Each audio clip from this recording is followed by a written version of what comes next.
Гледачи, вие сте во уште едно издание на Откриени тајни. Благодарам што сте дел од оваа емисија. Благодарам за убавите коментари, благодарам за поддршката. Целта наша е да дадеме информација во врска со животот и постоењето и да го подобриме вашиот опстанок. Денешната емисија ќе биде на една интересна тема, поврзана е со како да имаме поголема контрола врз нашиот живот и постоење, како да ја подобриме и да ја зголемиме одговорноста. Се одговорноста како тема не многу луѓе ја сакаат, поради тоа што некогаш одговорноста значи да видиме каде ние грешиме, но мислам дека само тоа е нештото кое што ќе ни помогне да имаме поголема контрола во нашиот живот и постоење. Ви се случило некогаш да почнете да окривувате некои други причини или фактори за тоа зашто вие се наоѓате во некоја негативна или лоша ситуација во вашиот живот, кога ќе почнеме да окривуваме други луѓе, не знам, земјата, фирмата, шефот, свекрвата, свекорот, кој да ни е крив зашто животот не ни оди, тогаш губиме контрола во нашиот живот. Зошто? Поради тоа што кога ќе почнеме да ја префрламе топката и да ја префрламе вината или одговорноста во врска со зашто некои работи не идат како што треба, не можеме да се стекнеме со клучното нешто за да направиме промена во нашиот живот, а тоа е знаењето. Целата контрола во животот и постоењето доаѓа од знаење. Сега, како знаењето да дојде до нас? Видите, знаењето можеме да дојде до нас преку книги и да го учиме, но исто така доаѓа од нас доколку направиме на некој начин рефлектирање на тоа што ние го правиме што е погрешно, за да се најдеме во дадена ситуација. Ајде да ја свртиме малку сцената или точката на гледиште од еден друг агол. Сте биле со некојаш со луѓе кои што се знаат? Сте имале некоја ситуација да комуницирате со некој човек кој што све знаел, ќе му кажете нешто и он го знае тоа. Нете, ти ќе дојдеш од некој семинар или некој предавање, ќе му речеш на сопругот или не знам, сопругот ќе каже на сопругата: знаеш што? Таква убава информација добив во врска со животот и постоење, ти си така ентузијастичен и сакаш да споделиш заедно, и тој ќе ти рече: па ова го знам ја. Па што има ти да идеш на такви семинари да плаќаш такви пари, ја ќе ти го кажам ова. Не го знаеш ова ти? Одеднаш имате човек кој што сакаш нешто да му кажеш и да го коригираш како да биде, например, не знам, подобар во работата која што ја работи, и тој све знае.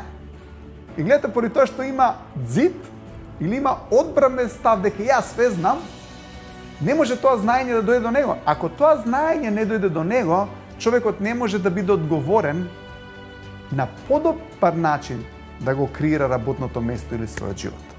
Ако сте ги виделе овие луѓе кои што све знаат, дали можете да го поврзете тоа дека тие и за ништо не се одговорни?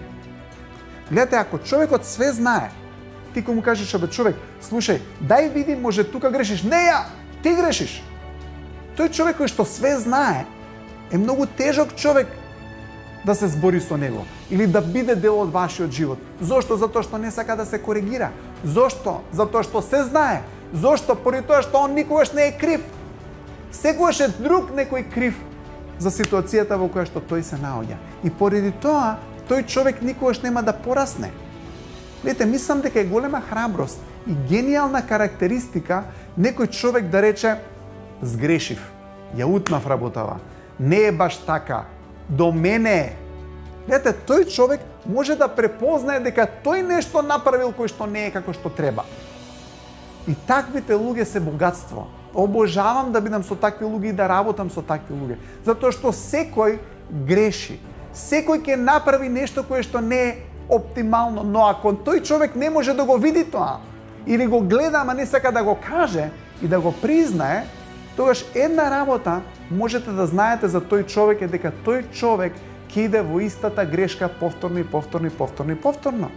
Поради тоа што тој човек се плаши да превземе одговорност дека тој нешто направил кое што не е како што треба. Сте виделе во дадени ситуации, разговараш со некој човек и во еден момент цело време отфрла дека сгрешил, не направил он ништо погрешно. Си викаш: човеков ќе утне работава пак. И сте биле некојаш во ситуација каде што му кажуваш на некој човек нешто, нема бариери, те слуша и одеднаш ќе му кликне и ќе направи: вау, еурека! Управо си, сватив што се случува. И ако сте биле во таква ситуација, ви се случило да у тој момент прекинувате да му зборите на тој човек? Зошто? Затоа што сте сватиле дека тој човек добил знаење, увидел нешто, имал сознание во врска со својот живот и постоење и го оставате на рад. Зошто? Поради тоа што знаете дека сега има контрола. Сте биле некојаш во ситуација да гледате некоја брачна кавга или можеби вие сте имале сопруг, сопруга, не знам, дечко, девојка, каде што се обидувате постојано да му кажете дека греши на некој начин и тој воопшто не те слуша, поради тоа што нема идеја да размисли дали стварно сгрешил или не. А обично знаете тоа од кај потекнува. Неволноста да се биде другиот. Лете, неволноста на едниот човек да ги почувствува емоциите и чувствата и што е тоа што му направил на другиот човек. Лете, тој човек кој што не сака да каже сгрешив, или кој што е тежок на корекција, или кој што се знае. Сте виделе дека е човек кој што многу и не се грижи или нема такви емпатски чувства за другиот човек. Малку е покрут, можеме да кажеме. Зашто тоа е така? Си има тој своји причини и сигурен сум дека и на него не му е најлесно.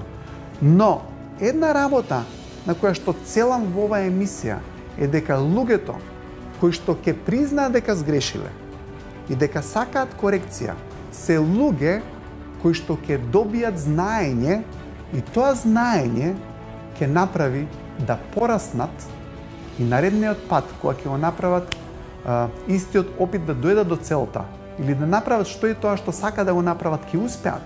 Зошто? Поради тоа што добиле знаење. И едноставно се луѓе кои што секогаш ќе напредуваат во животот и во постоењето. Мислам дека една од карактеристиките од кои што вистинските духовни гениалци се сочинети е баш таа карактеристика да имаат волност да признаат дека сгрешиле и учат од своите грешки. И тоа се луѓето кои што најмногу знаат. И тоа се луѓето кои што се обично и најскромни.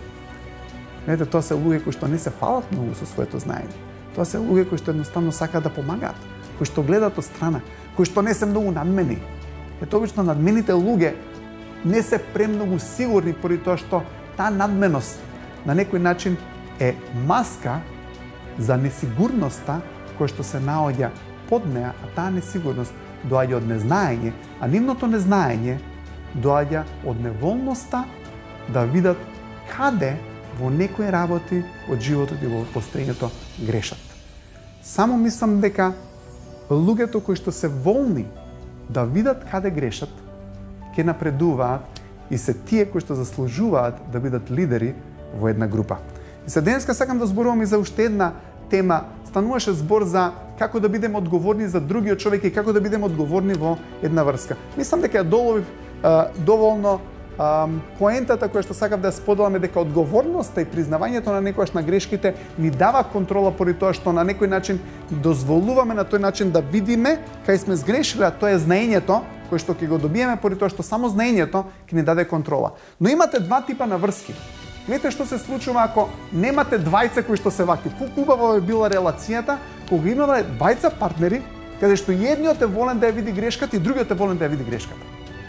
Замислете, имате ситуација каде што сопругова се обидува да му каже нешто на сопругот и му збори, од другата страна имате зид кој што ништо не сака да слуша и ништо не сака да коригира и постојано женава збори и за истата ситуација се расправаат 20 години и никако да се коригира другиот човек, така? Е сега, колку убаво би било доколку од другата страна би имале човек кој што ќе рече да, окей, го гледам ова, сваќам, баш ми е жал, дека сум те повредил на тој начин. Сваќам како моите акции те повредуваат тебе. И во тој момент што се случува со женава, прекинува да збори. Зошто? Затоа што знае дека ќе има корекција. Но што би се случило ако имате следнава врска? Имате некој човек кој што е по-неодговорен. Видите, одговорните луѓе се луѓе кои што се грижат за емоциите и за чувствата и работите за другите луѓе. Исто така. Имате од другата страна, замислете некоја сопруга која што возејќи кола ја удрила колата, направила штета од може 500 евра на самата кола, ја удрила и вратата на комшијата и таму има едно 500 евра штета и доаѓа дома и поради тоа што знае мажот како ќе реагира, ќути и не сака да каже ништо. Мажот дознава некако и одеднаш почнува да ја критикува. Пак ли ја? Ама ти реков да не ја возиш колата, значи стварно си за никаде. Вие не треба да паѓате. Едноставно почнува да ја критикува, да ја критикува, да ја критикува, да ја критикува својата сопруга. Што ќе се случи со сопругата? Сопругата ќе стане повисоко со емоциите или ќе биде пониско со емоциите? Овој човек на некој начин, гледате, не дозволува да ја прифати грешката, поради тоа што зборува во претходната емисија, ако некого постојано критикувате за нешто, дефинитивно овој човек ќе развие блок и нема да прифати ни една сугестија или критика. Што ќе се случи? Ќе искритикува својата сопруга, сопругата на крај ќе биде тажна или ќе биде љута, во подобар случај или едноставно ќе биде револтирана. И сега она што ќе се случи е он ја направил неа негативна. Ете, он ја направил неа негативна. И сега сопругов сака вечерова да излезат кај неговите, или идат некаде на слава, или идат некаде на прошетка. И вика, добро, ајде ќе одиме, ваму и ваму. И она вика, знаеш што, не можам, ме боли глава. Се свртеле работите. Гледате, сега тој станува жртва или добива негативна реакција од тоа што тој претходно го направил. Гледате, тој го причинил ова, бивајќи негативен. И сега она што се случува, од оваа негативна особа ќе добиете само негативно. Нели? Но сега овој веќе не е вака среќен, сега сопругот е негативен и после ќе се сврди топката, женава сака нешто, ама сопругот поради тоа што веќе е тој негативен, ќе ја врати со негативност. И ова обично го нарекуваме брак. Гледате, едниот ќе ја направи да се чувствува за никаде. Жената ќе му врати, он ќе се чувствува за никаде, он ќе ја врати на неа и едноставно почнуваме некоја деструктивна игра која што нема крај. Кој прв почна? Не е битно кој прв почна. Кој е попаметен да ја заврши ова игра поентата? Затоа што е деструктивна игра. Имате друга ситуација. Имате човек кој што знае, или не знам, сопругата ја удрила колата. Да се вратиме на првото сценарио. Но овој човек е вистински одговорен. Имате од другата страна некој човек кој што, сопругата ја чупнала колата. Човеков гледа дека колата е чупната, гледа дека и на комшијата вратата му е демолирана, сватил што се случува. Бивајќи одговорен, превзема одговорност не само за себе, туку и за неа. Ја поправа колата, ја поправа гаражната врата на комшијата, презема одговорност за незината грешка и кога сопругата доаѓа да му каже: Злато, знаеш што се случи, тој и тоа направив, беља мала, не се секире, средено е. Се случува и на најдобрите. Знаеш, едноставно, може би не си била во сегашноста, се десила голема работа. Завршено е, дај да не се фокусираме на тоа. Убаво звучи, не?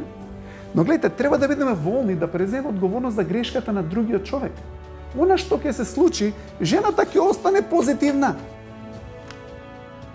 Сега човеков сака да оди во кино. И ќе рече, ајде да одиме во кино. Си за, сум за. Не само што ќе одиме во кино, туку можеби ќе го направам утре, не знам, ќе му рече најдобриот ручек кој што знам дека ти го сакаш. И одеднаш имате перфектна хармонија. Зошто? Поради тоа што овој човек не презема одговорност само за него, него презема одговорност и за својата сопруга. Како тоа би изгледало во тимот и на едно работно место? Замислете, имате некој човек кој што малку доцни, имате друг човек кој што ќе му рече: како да не, моја не е работа, тоа се глупости.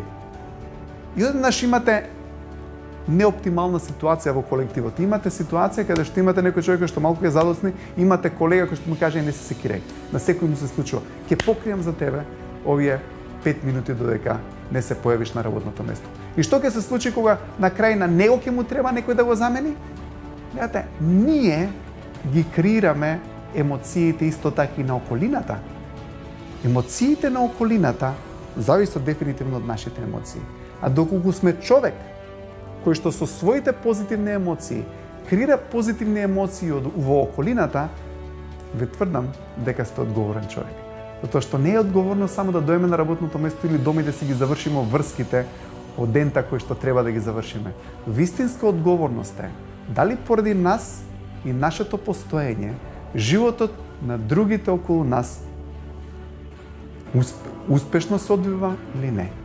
Поради тоа што ако сме човек кој што све знае и кој што им наоѓа мани на другите и кој што ги спушта другите под него, дефинитивно не е тоа нешто кое што би го нарекло одговорност. Но дефинитивно е одговорен човекот кој што не мисли само за себе. Те мислам дека е големина да се грижиме за потребите и барањата на другите, поради тоа што на тој начин го тргаме вниманието од нас, го ставаме вниманието на другите луѓе и на тој начин успеваме и напредуваме. Нема да заборавам, имав многу проблеми кога бев помал, поради тоа што пред да излезам, зборев за тоа, пред да излезам од дома, ќе го потрешев цел бойлер. Гледате, немаше да има сестра ми, вода, за да се истушира таа, мајка ми и татко ми. Само мислев за себе. Но на тој начин креирав опоненти и креирав луѓе кои што беа контра мене. Тогаш сите мене ми вика. Ете ли ќе ја земев колата, кога и на сестра ми требаше, не мислев за потребите и барањата на другите. Мислев само за своите, но во тој момент животот не ми одеше добро. Многу е убав животот кога вашето постоење и вашиот живот не е наменет само да успеете вие, туку е наменет да успеат и другите околу вас. Затоа што мислам дека тоа е еден тест на живот кој што е добро одживен. Дали, поради тоа што ние сме живееле, другите успеале да го добијат тоа што тие го сакале во нивниот живот и дали тие успеале да ги постигнат своите цели. Мислам дека на тој начин ќе преземеме многу поголема контрола во нашиот живот, а дефинитивно тоа ќе не направи поодговорни. Ви благодарам што ја следите Откриени тајни, ви благодарам за убавите коментари и ве охрабрувам да ми пишете и да стапите во комуникација со мене за било каков проблем кој што го имате. Ќе ми биде чест и задоволство да одговорам.